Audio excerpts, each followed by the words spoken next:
Prove that the chords of congruent circles subtend equal angles at their center।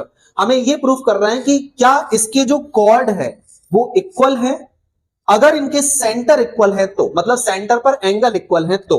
ठीक है, इसमें question में कहा जा रहा है कि सेंटर पर एंगल इक्वल है तो क्या इसके कॉर्ड्स इक्वल होंगे, ये प्रूफ करना है इसमें हमें। ठीक है, chords are equal then the chords are equal, ये हमें प्रूफ करना है। समझ में आ गया? क्वेश्चन में क्या कहा जा रहा है कि prove that if chords of congruent circle, congruent circle के कॉर्ड्स जो बन रहे हैं इक्वल एंगल्स पर, यानी सेंटर पर जो इक्वल एंगल्स बन रहे हैं उससे आपका जो कॉर्ड लाइन बन रहा है तो वो कॉर्ड लाइन इक्वल होगा, ये हमें प्रूफ करना है।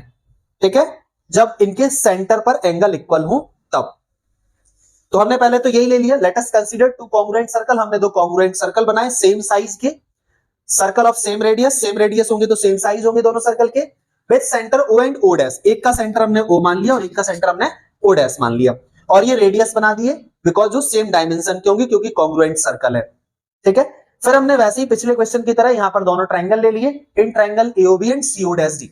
ये वाला ट्रायंगल ले लिया एओबी और सीओ डैश डी ट्रायंगल ले लिया। इन दोनों ट्रायंगल में क्या क्या चीजें इक्वल हैं उसको हम देखेंगे। तो एक तो एंगल इक्वल है, जैसा कि क्वेश्चन में दिया हुआ है कि इनके सेंटर पर एंगल कैसे हैं, इक्वल है।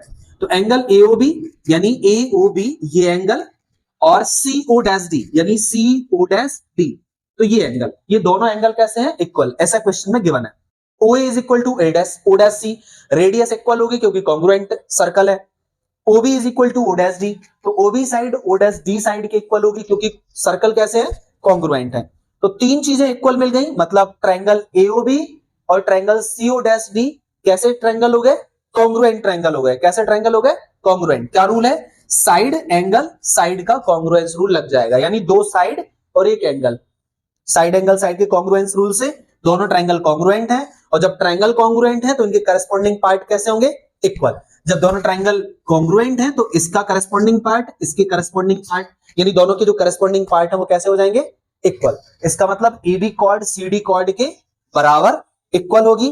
Hence if chords of congruent circles subtended equal angles, अगर कॉर्ड्स इक्वल एंगल्स पर सबटेंड किए जा रहे हैं या इक्वल एंगल्स पर बनाए जा रहे हैं, उनके सेंटर पर जो एक एंगल बन रहा है, देन कॉर्ड्स आर इक्वल, तो उसके जो कॉर्ड्स होंगे वो भी इक्वल होंगे। इट मींस अगर उनके सेंटर पर एंगल इक्वल है तो उनकी कॉर्ड्स भी कैसे होंगे, इक्वल होंगे। समझ गए? ये हमने दोनों ट्रायंगल को कॉन्ग्रुएंट करके बाय CPCT प्रूफ कर लिया। समझ में आ गया?